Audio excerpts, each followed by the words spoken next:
Jūsų ekscelencijos ambasadoriai, mėly mokslo ir kultūros žmonės ir taip pat Lietuvos istorijos instituto svečiai ir kolegos. Sveiki atvykę į gražios tradicijos gimimą. Po kelių dienų mes švęsime kovo 11-ąją, Lietuvos nepriklausomybės atkūrimo dieną. Artėjančiai progai Lietuvos istorijos institutas pradeda naują tradiciją – Metų paskaita. Tai istorijos instituto dovana Lietuvos visuomeniai. Dovana, kuri kviečia išgirsti tikrųjų autoritetų, iškilių mokslininkų balsus ir iš naujų perspektyvų pažvelgti į mūsų valstybės, Europos bei pasaulio istoriją. Todėl dabar į sceną noriu pakviesti Lietuvos istorijos instituto direktorių, daktarą Aurimą Švedą. Labas vakaras, ponios ir ponai. Jūsų ekscelencijos, ambasadoriai, garbūs svečiai, kolegos istorikai. Nuoširdžiai džiaugiuosi, kad pirmąją metų paskaitą maloniai sutiko perskaityti profesorius Richard Butterwick Pawlikowski. Leiskite jums trumpai pristatyti šį iškilų mokslininką. Profesoriaus tyrimai sutelkti į vieną iš įspūdingiausių Europos istorijos politinių sistemų abiejų tautų respubliką apšvietos amžiuje.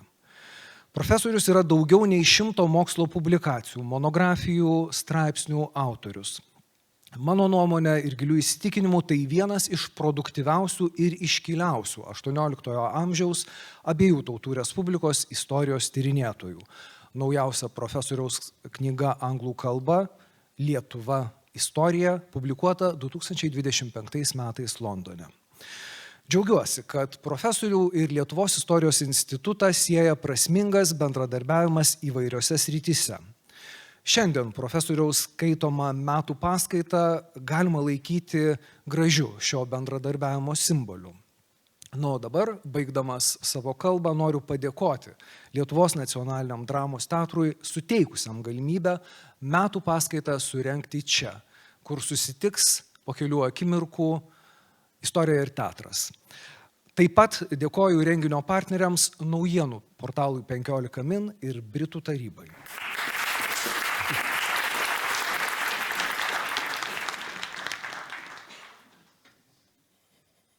Dėkoju, pone direktorio, už labai dosnų įžangą į kvietimą kreiptis į Lietuvos visuomenę bendrą Lietuvos istorijos temą.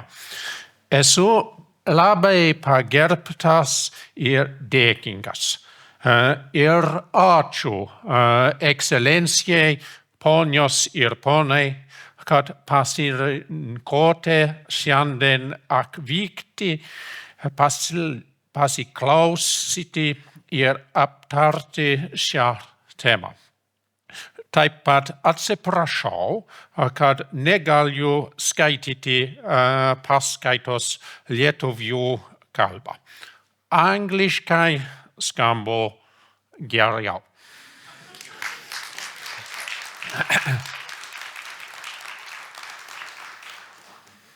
Neither my book nor this lecture are an attempt to persuade Lithuanians that they have got their history wrong. Far from it. I admire their grasp of their history, but I cannot compete with it. I do hope that my writing may help to convince potential visitors to Lithuania that Lithuanian history is fascinating precisely because it is long, rich, and complex. Lithuanian history contains multiple histories, entangled with other histories, so that to understand Lithuania is to understand most of Europe. If this perspective interests Lithuanians, so much the better. I ask you to make an imaginative leap to encounter Lithuania and its histories from the perspective of foreign visitors. What would they need to know? What stories might they be told in order to understand not just the modern Lithuanian nation, but the country as a whole? The country has been called by its inhabitants and its neighbors in various languages, alphabets, and pronunciations: Lietuva, Litva, Lite, Litauen, Ledu, Litvania, Lituania, and Lituani, to name but a few. What is obvious to this audience is not obvious to most visitors. Lithuania was once much larger than it is now. At the end of the 19th century, a time of acute oppression by the Tsarist Empire of its subject peoples, the name Lithuania could still refer to, besides the lands that now constitute the Republic of Lithuania, those that are now in Belarus, southeastern Latvia, and the northeastern corner of Poland. As late as the mid-17th century, Lithuania stretched east of Smolensk. Between the 14th and the 16th centuries, Lithuania reached the Ukrainian steppes, leaving its mark on the Black Sea shore. Across these vast lands, various people, or peoples, coexisted, usually in peace. Generalizing, the larger the country, the smaller the proportion of Lithuanian speakers, and vice versa. The smaller the country, the greater the proportion of Lithuanian speakers. These lands and people, collectively known as Lithuania, have been part of various political structures: unions, empires, and nation-states. Some of these peoples have become diasporas. Yet there has been continuity as well as change.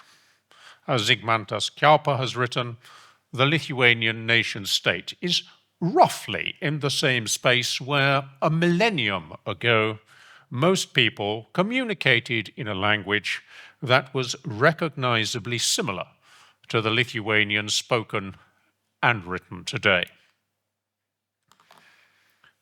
Many visitors to Lithuania fly into Vilnius. As their plane descends from the clouds, they see the television tower.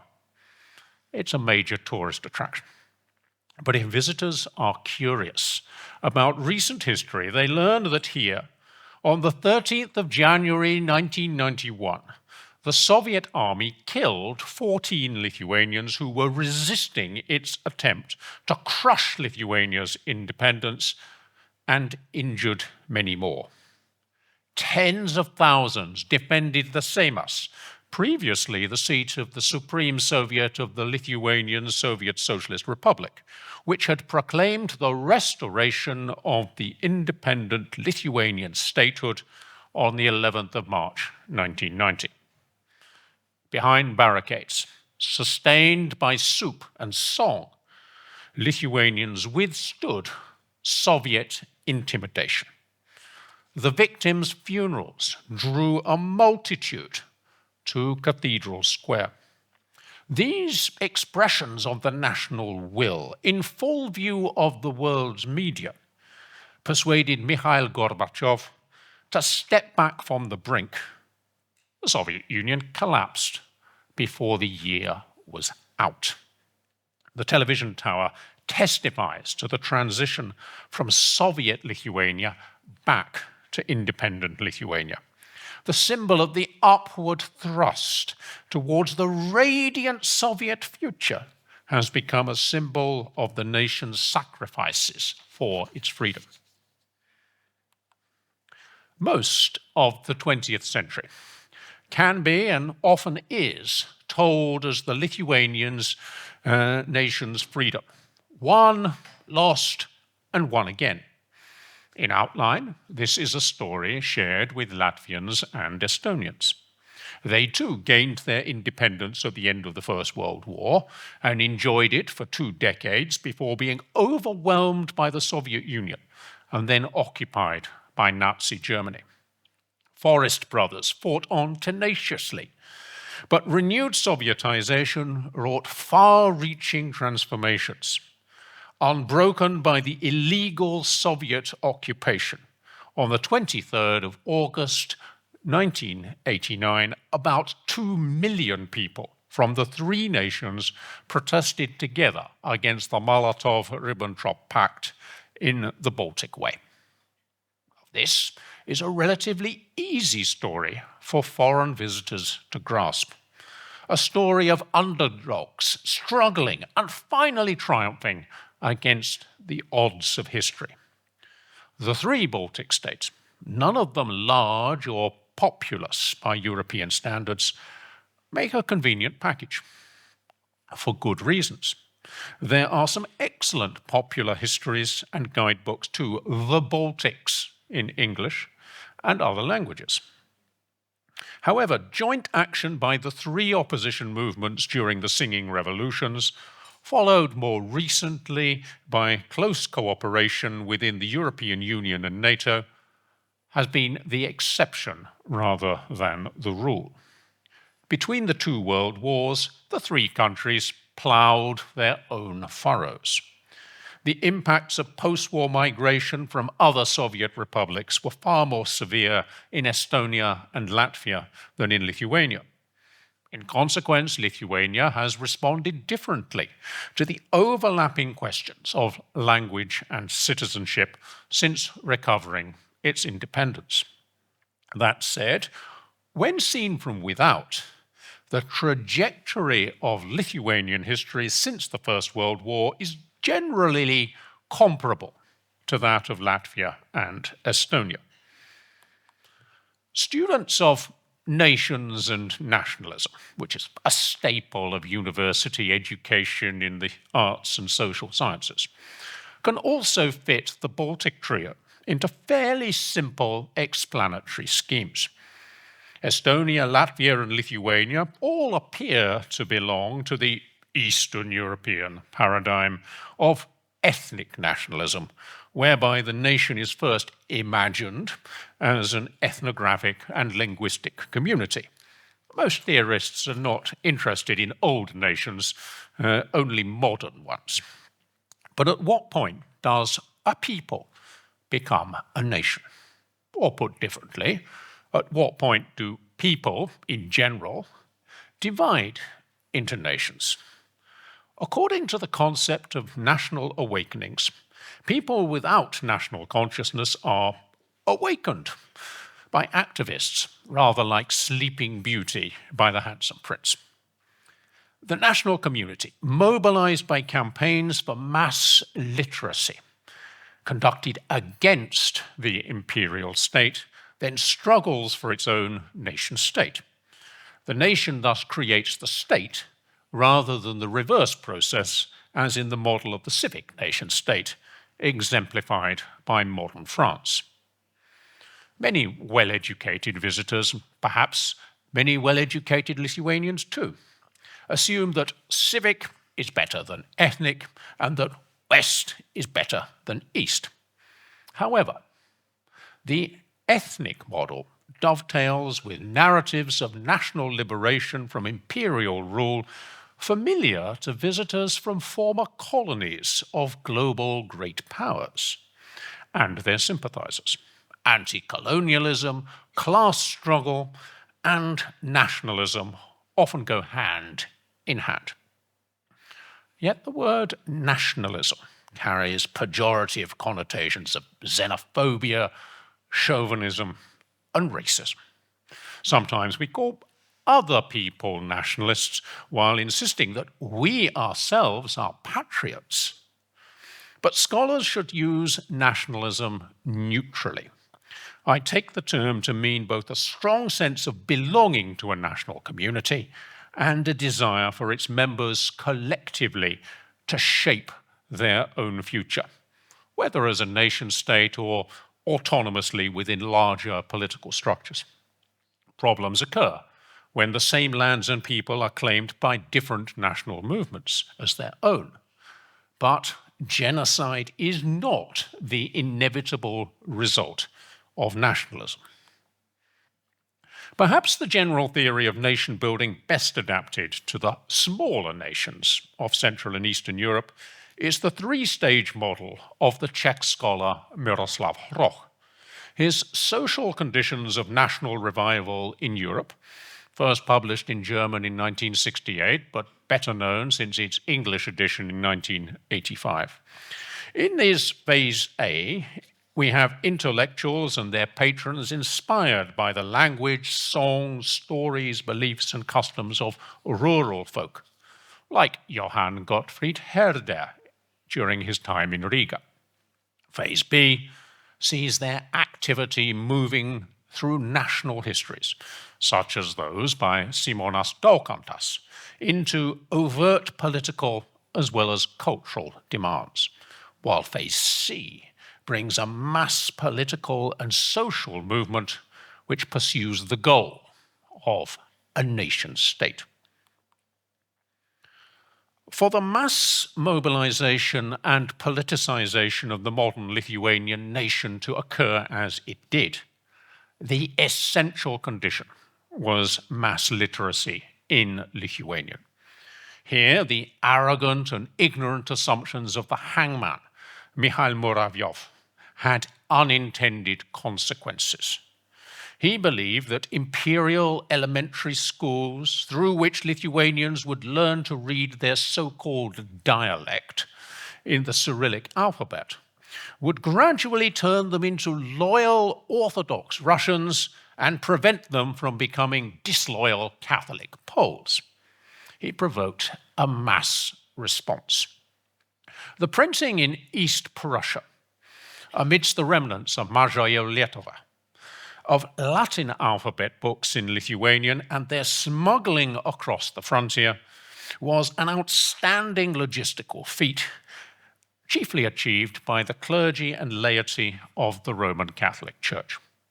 The Bishop of Samogisia, Motiejus Valancius, led the way. He had earlier persuaded over 80% of his flock to join brotherhoods of abstinence from alcohol before Muravyov ordered their dissolution. The numbers of illicitly imported books are breathtaking, about 6 million copies at an increasing tempo over 40 years. Some of the clandestine literature was highbrow, such as the pioneering nationalist periodicals Aušra and Varpas, but most of it was pitched at simple rural readers. The effects of this non-violent resistance to botched policies of Russification, so well explained by Darius Stalionas, are documented in the imperial census of 1897. Low levels of school attendance, partly because Catholic priests told their parishioners that they would risk their souls if they sent their children to public schools, led to some of the lowest levels of literacy in Russian in the entire empire. In the Kaunas governorate, among the large majority of the population that declared the Lithuanian language as its own, just 12% of men and 1.3% of women could read in Russian. Yet this group's literacy in any language, which is to say in Lithuanian, was among the highest in the empire, comparable only to Estonian and Latvian speakers. Just over half the men, 59.19%, and even more women, 54.9%, could read. Evidently, by the end of the 19th century, most ethnically Lithuanian children were being homeschooled mostly by women. They taught their own and their neighbors' children to read and write in Lithuanian. One of the most enduringly popular of all Lithuanian images is Petras Rimša's sculptural summing up of 4 decades of Lithuanian nation building. A woman teaches a child to read from a book in Lithuanian while spinning at the wheel. Largely as a result of this extraordinarily effective campaign for mass literacy undertaken against the imperial state, the Lithuanian nation can be said to have moved into Hroch's Phase C by the early 20th century. The interwar Republic of Lithuania continued to build the nation through village schools, while it simultaneously gave modernist architectural expression to its optimistic embrace of the future in Kaunas. During the half-century of Soviet, Nazi, and Soviet occupations, the nation could draw on the legacies and the memories of independent statehood, on earlier traditions of national mobilization, and on an even deeper well of orally transmitted folklore and folk song. How could we argue that what Herder termed the Volksgeist, the spirit of the nation, was not manifest in the Vingis Park on 23rd of August 1988, when 250,000 Lithuanians belted out songs handed down from generation unto generation? Or when Vytautas Landsbergis told the defenders of the Seimas in January 1991, "Singing has helped us. It has helped us for hundreds of years. Let's ignore the shooting and let's sing." Surely, too, it was the spirit of the nation that Mikalojus Konstantinas Čiurlionis evoked in his haunting compositions and depictions of the sea, forest, rural cemeteries, and legends. And was it not the same relentless pursuit of national destiny that led this prodigiously talented Polish-speaking artist to learn from Sofia Kimantaite, who had earlier rediscovered it for herself, the Lithuanian tongue of his ancestors? So, to understand the spirit of the Lithuanian nation, our visitors should be encouraged not just to look and to listen in the superb Čiurlionis Museum in Kaunas, but also to search for amber churned by the pounding waves onto Curonian beaches and to venture into the forest, lakes, and farmland of Aukštaityje, Dzūkija, Suvalkija, and Žemaitija. Some will visit the reconstructed Basanavičius homestead at Ožkabaljai, a branch of the National Museum. Here, visitors see how prosperous Sudovian farmers lived and worked in the late 19th and early 20th centuries, understanding the background of the nation's patriarch. The adjacent Oakwood, with its 14 named groves, 7,000 trees, and an annual acorn harvest, connects the Sąjūdis movement of 1989 with key events and figures in the nation's history.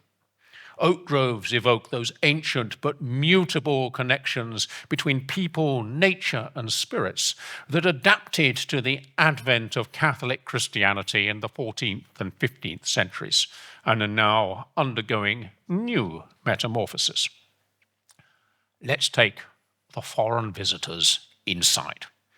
Amidst period furniture are a few of Basanavičius's personal possessions. They include busts of his heroes, the insurrectionary leader Tadeusz Kościuszko and the romantic poet Adam Mickiewicz. That's right, Kościuszko and Mickiewicz. Both of them were born in what's now Western Belarus, are buried in Wawel Cathedral in Krakow, were native speakers of Polish, both called themselves both Lithuanians and Poles, depending on the context, and are claimed by Poles, Belarusians, and Lithuanians as their own. Here you see the strikingly similar way. The Kościuszko and Mickiewicz family homes have been reconstructed in Belarus at Mieroszczyna and Zawosia.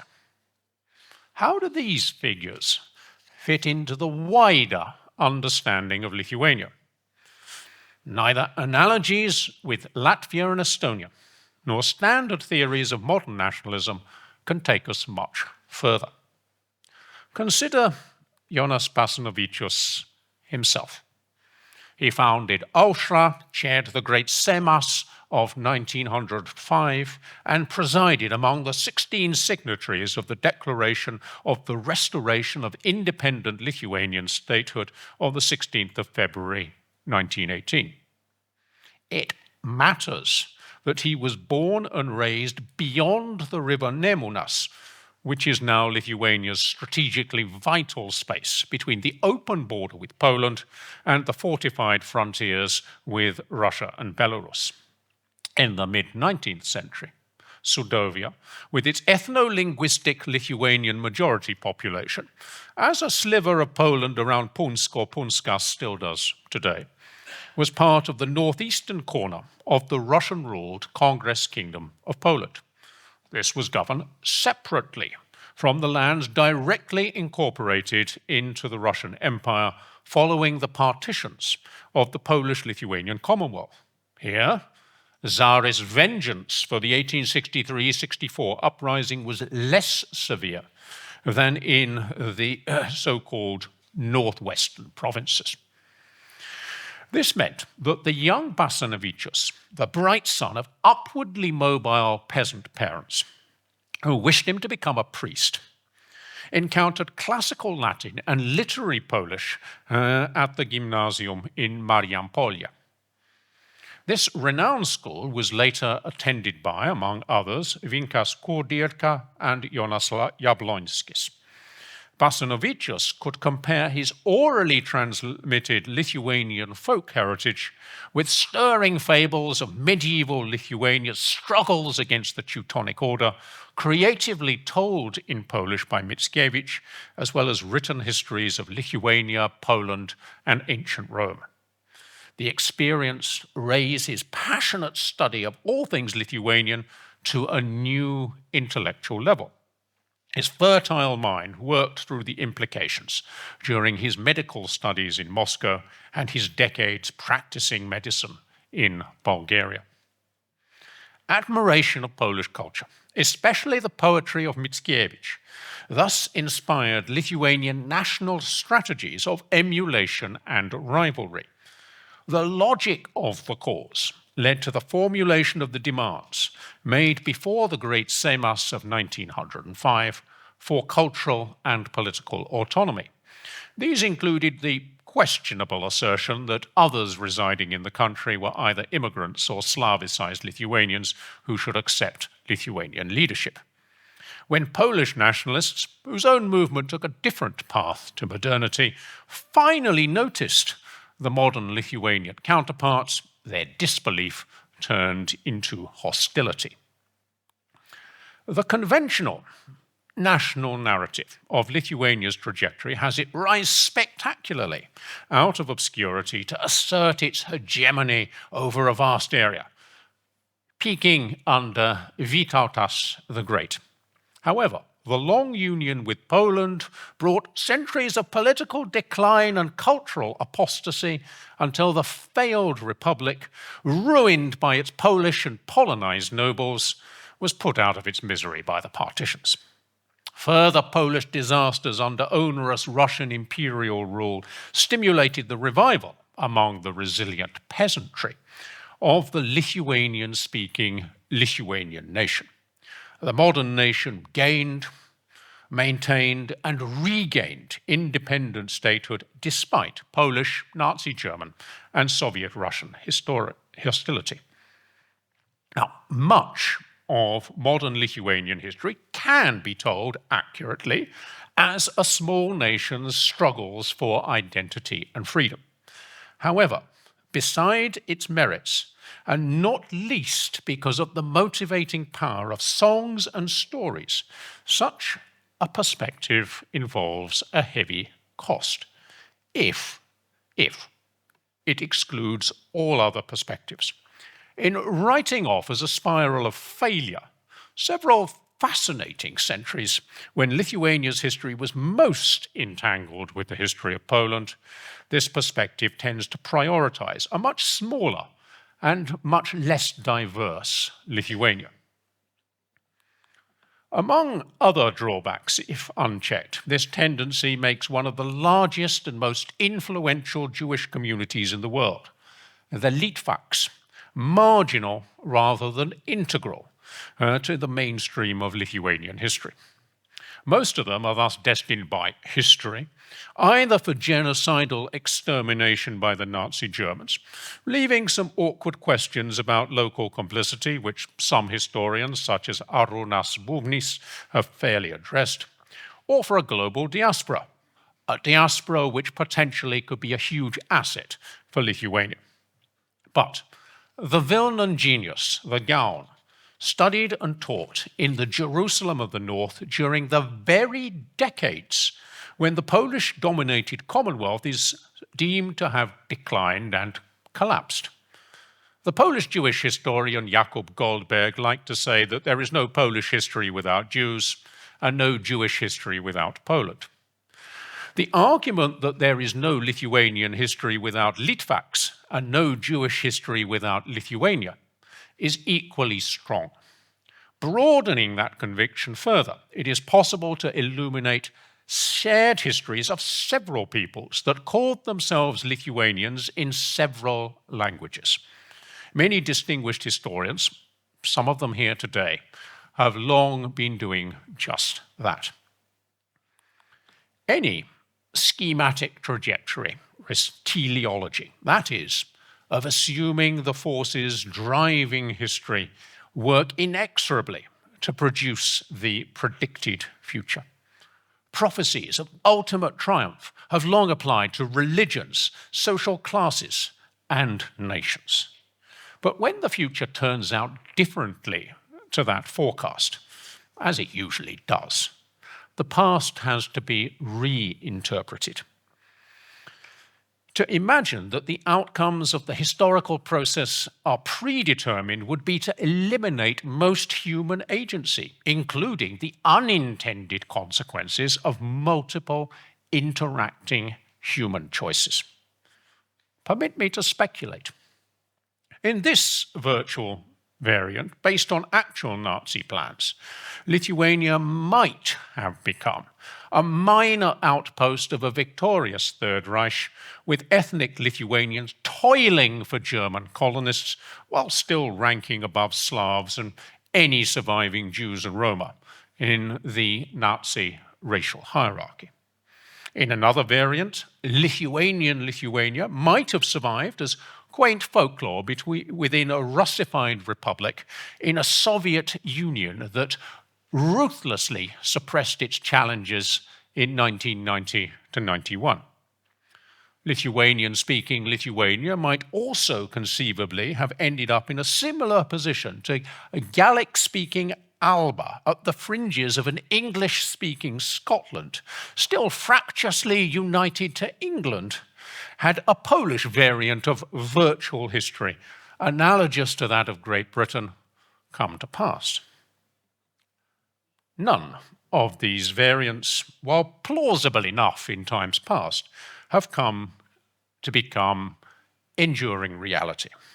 The happy outcome of a prosperous, technologically savvy, stably democratic Lithuanian nation-state, with Vilnius as its undisputed capital, respected within the European Union and NATO, has required, besides a national narrative that draws deep on the well of folk memory, a combination of skillful leadership, a determined society, and a fortunate sequence of international events. All these phenomena occurred around 1918 and again around 1990, when Lithuanians seized their opportunities. The continuation of this happy state of affairs cannot be taken for granted. Putin's Russia openly declares its aim of reconquering lands that historically belonged to the Russian Empire. I do not have to tell you that the finest qualities shown by Lithuanians during the 20th century will be needed in the 21st. If foreign visitors are to be persuaded that Lithuania is not merely a small nation-state, fighting valiantly for its survival, then they should understand Lithuania's centrality to crucial processes in European history. We can think in terms of diverse lands and people within the political structure of unions and empires. The meaning of these terms isn't obvious. Names can be deceptive. The Union of Soviet Socialist Republics practiced a kind of imperial rule that mixed in asymmetrical nationalisms. Unions and empires have multidisciplinary specialist literatures. Put briefly, as political structures, they comprise multiple political and/or ethnic communities. Unions are linked together by more or less voluntary mutual agreements between partners, whereas empires assert a central hegemony over peripheries, underpinned by superior force. The term empire evolved from the ancient Romans' word for military command, imperium, but they themselves referred to the Senate and people of Rome, SPQR. The late medieval Grand Duchy of Lithuania is sometimes called an empire. The historical sociologist Zenonas Norkus has made an elaborate argument, but visitors, with the aid of this kind of monument and this kind of map, may easily imagine pagan Lithuanian rulers, Gediminas and Algirdas, pushing Lithuanian rule into lands now in Belarus, Ukraine, and Russia. These mighty monarchs might even expect to be styled in correspondence in Greek as Basileus, a title used by the Roman emperor in Byzantium. But let us consider this expansion from the perspectives of the lands and people concerned. The Lithuanian imperial venture was perhaps an unintended consequence of another exceptionally rapid and violent case of empire building. In the 1230s and 1240s, Tatar hordes, led by the sons and grandsons of Chinggis Khan, crossed the Eurasian steppes. They devastated and subjected the principalities of Kiev and Rus, some of which bordered the lands of the pagan Lithuanians, made inaccessible to armies of mounted archers by tracts of forest and bog. A tendentious, much repeated Muscovite and Russian narrative, which some visitors will know, perhaps through Eisenstein's Ivan the Terrible, tells of how Moscow threw off the Tatar yoke, claiming to be the third Rome after the fall of Byzantium to the Ottomans. It gathered in the lands of Rus. It fought against the Grand Duchy of Lithuania, which might, in this concept, have become an Orthodox and Russian state, but was instead seduced by Catholic Poland. Later tellings of this story elide Rus, Latinized either as Russia or Ruthenia, with the Russian Empire, Imperia Rossiyskaya, proclaimed by Peter I in 1721. The wordplay between Rus and Rossiya has ever since served to represent the partitions of the Polish-Lithuanian Commonwealth as a legitimate recovery of Russian lands and people. This statue of Catherine II made such mendacious claims. Unveiled near Vilnius Cathedral in 1904, it was removed by the retreating Russian army when the Germans approached the city in 1915. 14th century realities were different. The gradual fragmentation and weakening of Tatar power, punctuated with spasms of energy, brought Lithuanian rulers opportunities to intervene in Ruthenian duchies. Lithuanian expansion came not as a charge of warriors pounding across the steppes in a cloud of dust, as visitors might imagine, but in fits and starts. It involved both violence and negotiation with Ruthenian elites and their Tatar overlords. The deals that made members of Gediminas' dynasty into Ruthenian dukes usually involved conversions to Orthodox Christianity, marriage to local duchesses, and promises to maintain the people's Orthodox Christian religion, written laws, and unwritten customs. Given the vast distances, the dukes enjoyed much autonomy, but they owed fealty and service to the dynastic patriarch. Most of the people, ruled directly or indirectly by the pagan Algirdas, were Ruthenian-speaking Orthodox Christians. The exact proportion between Baltic pagans and Christian Ruthenians are disputed and unknowable. Extrapolating from later evidence and noting the names of water features, it is likely that the zone where Baltic and Slavic speakers overlapped then lay further south and east than in the early 20th century, but that the former was still in the minority overall. At this stage, there was still no unitary Lithuanian state.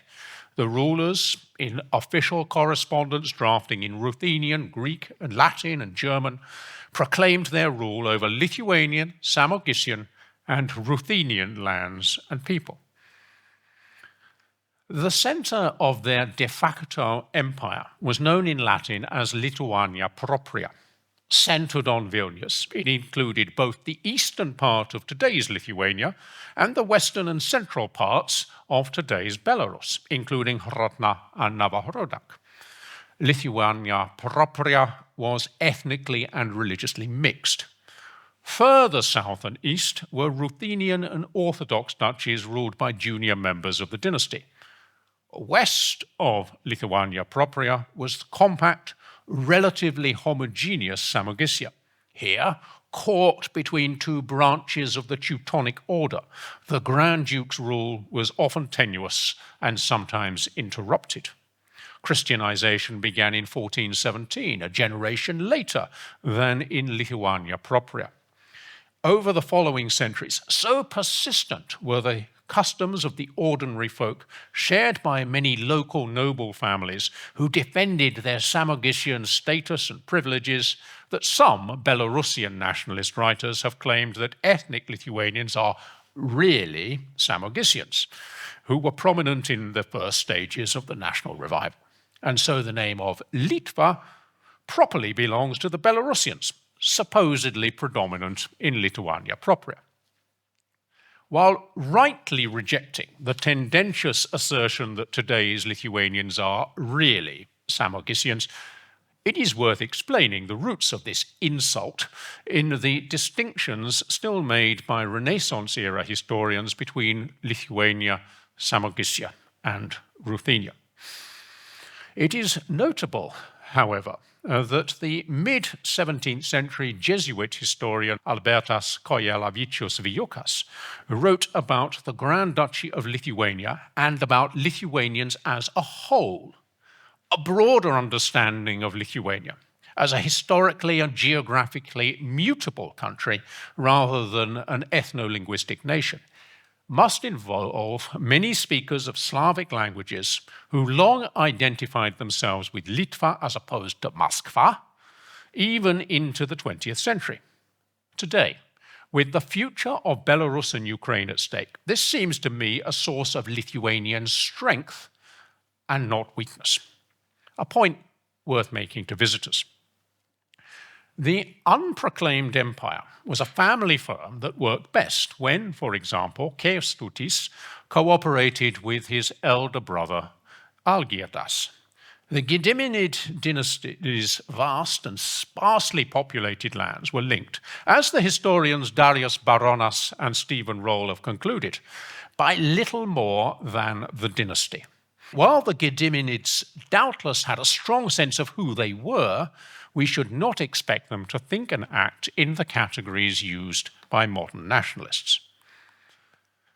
A few visitors might mischievously ask why almost no Lithuanian boys are given the name Jogaila, while many are called Mindaugas, Gediminas, Algirdas, Kęstutis, or Vytautas.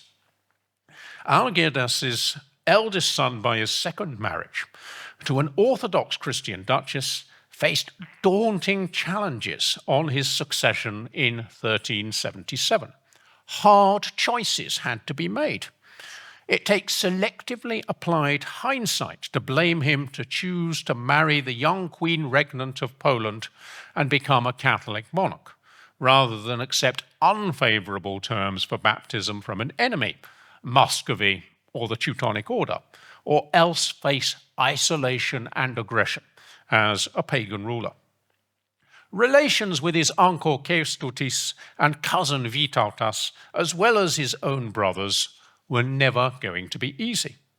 There was much skullduggery in the 1380s and 1390s, but the modus vivendi worked out between Jogaila and Vytautas brought advantages not only to the dynasty, but also to the people of what, by 1430, was being referred to in documents as the Grand Duchy of Lithuania.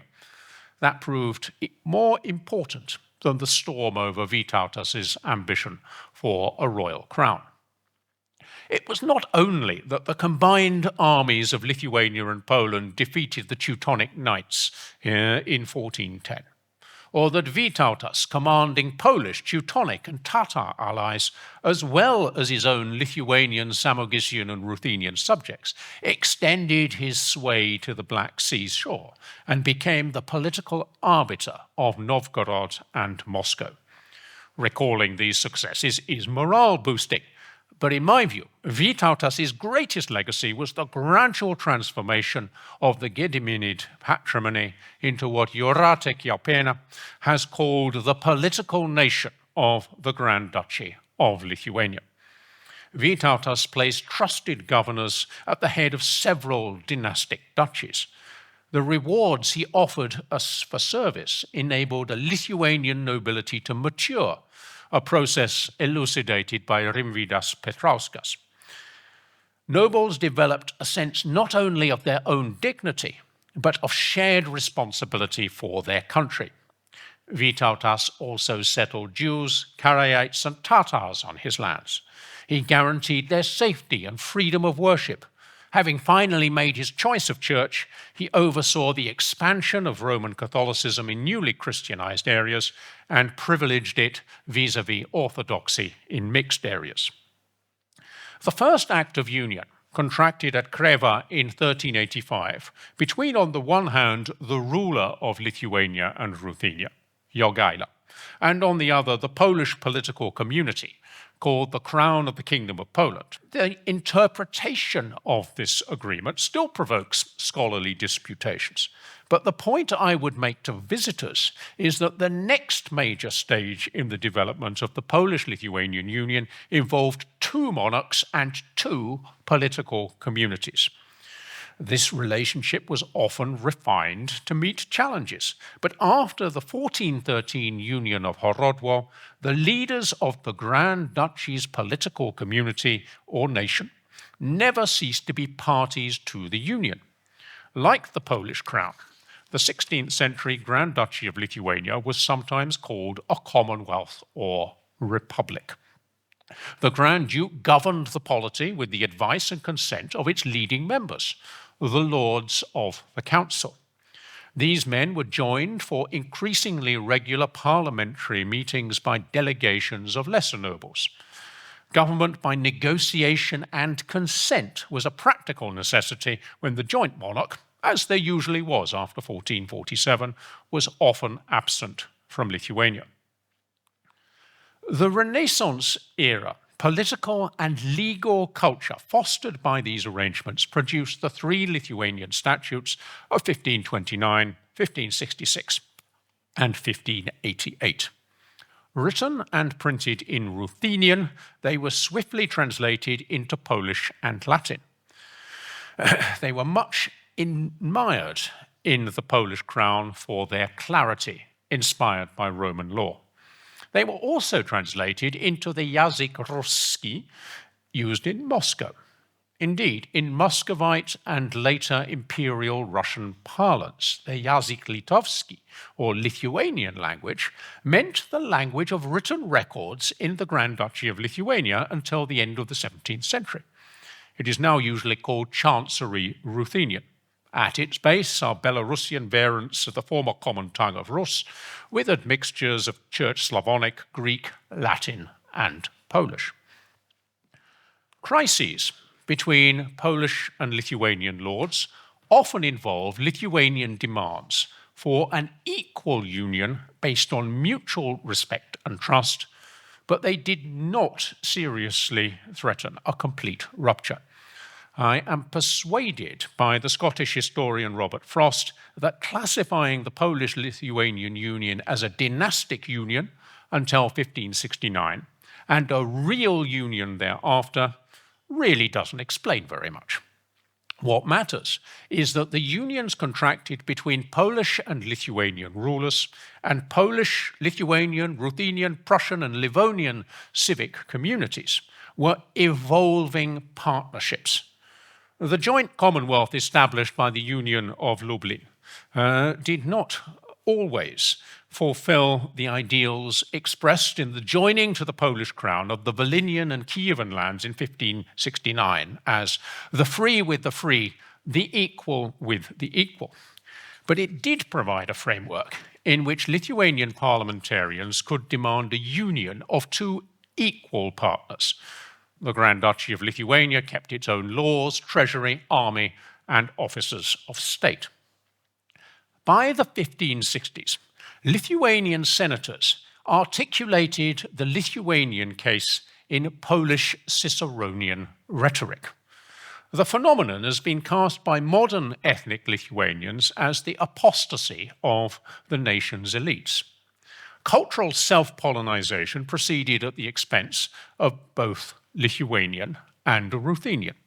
Yet the advance of Polish proceeded simultaneously with a kind of political Lithuanization among Catholic, Orthodox, and Protestant nobles of Lithuanian, Samogitian, Ruthenian, Polish, and Livonian German origins. Reform of the Grand Duchy's institutions applied a more rational version of Poland's division into palatinates and districts and brought the Lithuanian and Ruthenian lands closer into step. The 1560s also finally ended discrimination against Orthodox nobles in appointments to the highest offices of state. Largely peaceful religious coexistence between Christians divided in their faith was a hallmark of the Commonwealth and of the Grand Duchy of Lithuania in particular. Grand Ducal privileges regulated the autonomy of Jewish, Muslim, and Karaite communities. But as the historian Violetta Pawlikowska has argued, the peace mentioned in the sources meant grudging mutual toleration or sufferance rather than the positive embrace of religious diversity that the term tolerance usually implies today. Peace was achieved in a civic republican culture that prioritized the common good. Consensus was thrashed out in debate and negotiation rather than through what liberals would later call the tyranny of the majority. Ties of patronage were strong, but even the most powerful magnates, as Arturas Vasiliauskas has shown, had to reckon at local parliamentary assemblies with moderately wealthy noble families that were pillars of district communities. From the Lithuanian perspective, the aim of much closer union, reluctantly agreed at Lublin in 1569, involving a shared parliament and a jointly elected monarch, was further military aid from the Polish crown, which was needed to stem the Muscovite advance towards the Lithuanian heartlands. This was swiftly achieved, as both nations, as nations were then understood, mobilized to defeat Tsar Ivan the Terrible. Fewer visitors would have heard of one of the greatest ever Grand Dukes of Lithuania, the Transylvanian hardman, Batory István, had not been the choice of the Lithuanian lords, but he won them over.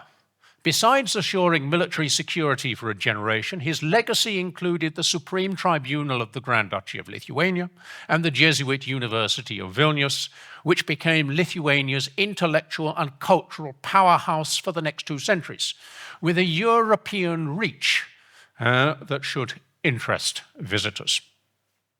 The only serious breach in the Polish-Lithuanian Union came in 1655, when its basic premise of common defense failed. the outnumbered forces led by the Grand Hetman, or senior military commander of the Grand Duchy of Lithuania, could not prevent the fall of Vilnius.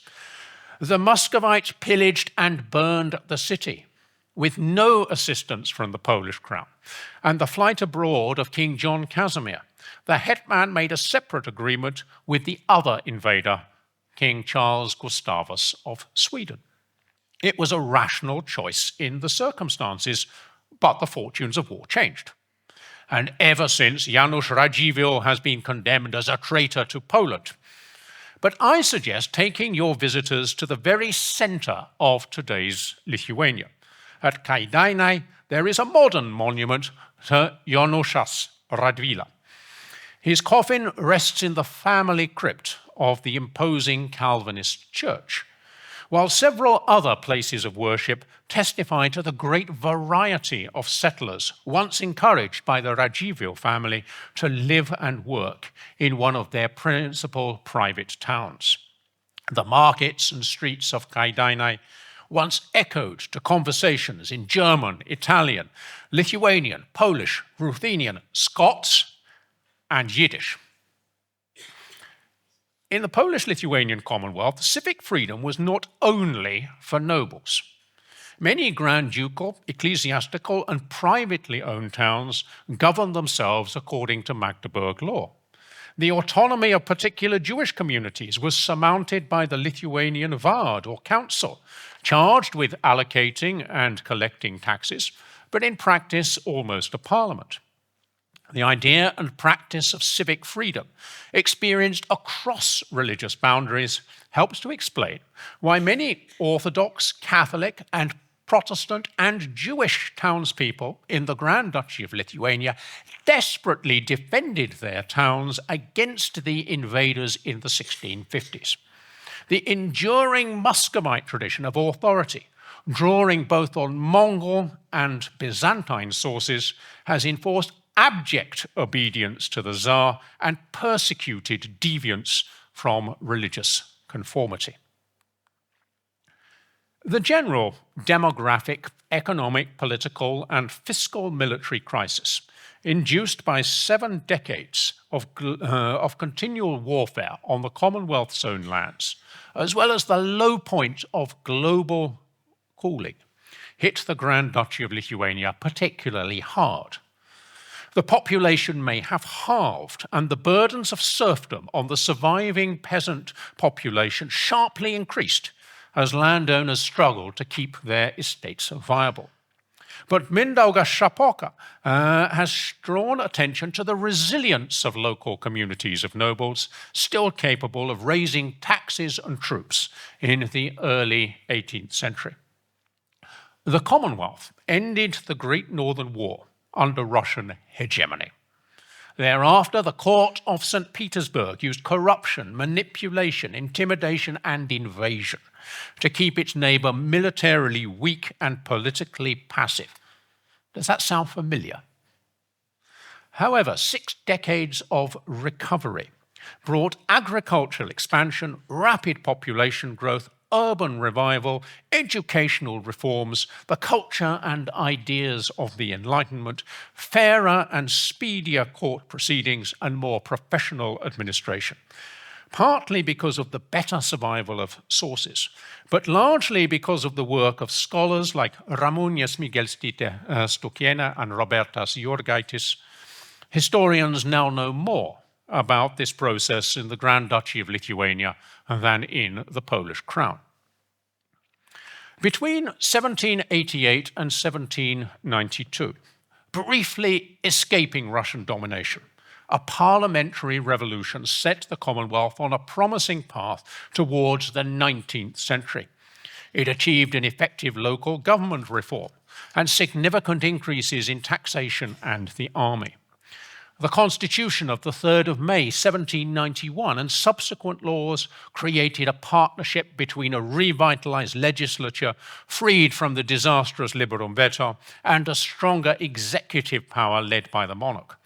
the further erosion of social and economic barriers between nobles and burghers through the municipal reform, researched for Lithuania by Liudas Klemša, was complemented by the undermining of serfdom. The constitution took all peasants, declared the most numerous and useful part of the nation under the protection of law and government, and crucially, assured personal freedom to all immigrants, including re-migrants. However, until recently, most Lithuanian and Polish historians interpreted the silence of the constitution on the Union as the culmination of the long process that had reduced the Grand Duchy of Lithuania to one of 3 provinces of a single Polish nation and state. This gave rise to the opinion that it ended Lithuanian statehood. But in the early 1990s, the Polish legal historian Juliusz Bardak drew attention to the significance of the mutual pledge of the 2 nations agreed on the 20th of October, 1791.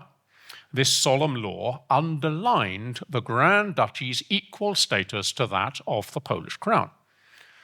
But modern Lithuania's most famous historian, Adolfas Šapoka, had already realized this just before the Second World War, although his insight only re-emerged more widely in the early 21st century. Now, admittedly, the terminology isn't consequential. Even the text of the pledge on the left refers to the common fatherland, the Polish Commonwealth. But the accompanying legislation on the right established the Treasury Commission of the Commonwealth of the 2 nations, a rare usage in an official document of what is now the most popular name for the joint polity. The important point for the visitor is that Lithuania now celebrates the 3rd of May jointly with Poland, and this is a remarkable change in Lithuanian memory of the Union. Similar shifts are apparent in commemoration of the Polish-Lithuanian uprisings against Russia in 1794, 1830 to 31, and 1863 to 64. It is ironic that Tadeusz Kościuszko, a native of the Grand Duchy of Lithuania, centralized insurrectionary authority in Warsaw, while the military leader of the uprising of the Lithuanian nation, as it was called, was a newcomer from Greater Poland, Jakub Jaszyński. Particularly eloquent was the funeral in 2019, attended by the presidents of Lithuania and Poland, of 20 executed insurgents from 1863 to 64, whose unmarked graves had been discovered during renovation works on the hill topped by Gediminas' upper castle. They included the commanders in Lithuania, Zygmunt Sierakowski and Konstanty Kalinowski. The latter, in his last letters before his execution, written in Belarusian in the Latin alphabet, told his Belarusian peasant compatriots, "Only then will you live happily, when no Muscovite remains over you." White, red, and white flags greeted the Deputy Prime Minister of Belarus at the funeral. In 2022, Belarusian volunteers fighting for Ukraine chose Kastusz Kalinowski as their patron. A trilingual monument to Kalinowski, Kalinowski, Kalinowskis has stood since 1999 in Salczyninki, or Soleczniki in Polish. This small town has been a flashpoint for conflicts between the Lithuanian state and its Polish minority since 1990. The minority now forms a local majority on both sides of the fortified frontier between Lithuania, a nation-state in the European Union, and Belarus, now a client state of neo-imperial Russia.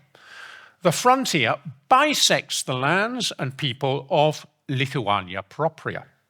The emblem of the Grand Duchy of Lithuania, the Vytis and the Pahonia, can inspire comparable devotion on both sides of the frontier, but the display in Belarus is high risk. Parts of the former Grand Duchy are now in Poland, separated by nothing more substantial than a Schengen zone border, and the two nation-states, once so bitterly hostile, are allies and partners in NATO. Perhaps one day, the other successor countries of the Grand Duchy of Lithuania, oppressed Belarus and embattled Ukraine, will join Lithuania, Poland, Latvia, and Estonia in a voluntary union, not a coercive empire. That would be an outcome worthy of the krajovci, or homelanders. In the early 20th century, historical Lithuanian patriots such as Stanisław Narutowicz, Mykolas Romeris, Tadeusz Wróblewski, and Konstancja Skiermund believed that the invocation, Lithuania, my fatherland, or Lithuania, our fatherland, was for all the peoples of its historical lands who should live together in freedom, democracy, prosperity, justice, and harmony. Their reputation has since risen, thanks to poets Czesław Miłosz and Tomasz Venclova, and historians. Perhaps we shouldn't get carried away. Even before the First World War accentuated the logic of rival ethnic nationalisms and made compromise impossible, and not just over Vilnius, they were an elite minority. But their ideals deserve explanation to visitors. Today's Lithuanian nation-state is founded on a strong ethno-linguistic identity, and for good reasons. It could hardly have survived the Soviet forge otherwise. Now, that does present challenges for the memory of the transformative Soviet era, a theme that Aurimas Švedas and Violeta Davoljute have explored. But Lithuanian collective memories also lovingly cultivate the traditions of medieval greatness, from Mindaugas to Vytautas. Lithuania is not content to be a small nation-state like Latvia or Estonia, without much pre-modern history of its own. However, the enormous extent of medieval Lithuania, an empire of sorts before it entered a voluntary union, is inseparable from the enduring diversity of its lands and people. It has multiple inheritors. Please do tell your visitors about both ideas of Lithuania. Dėkoju.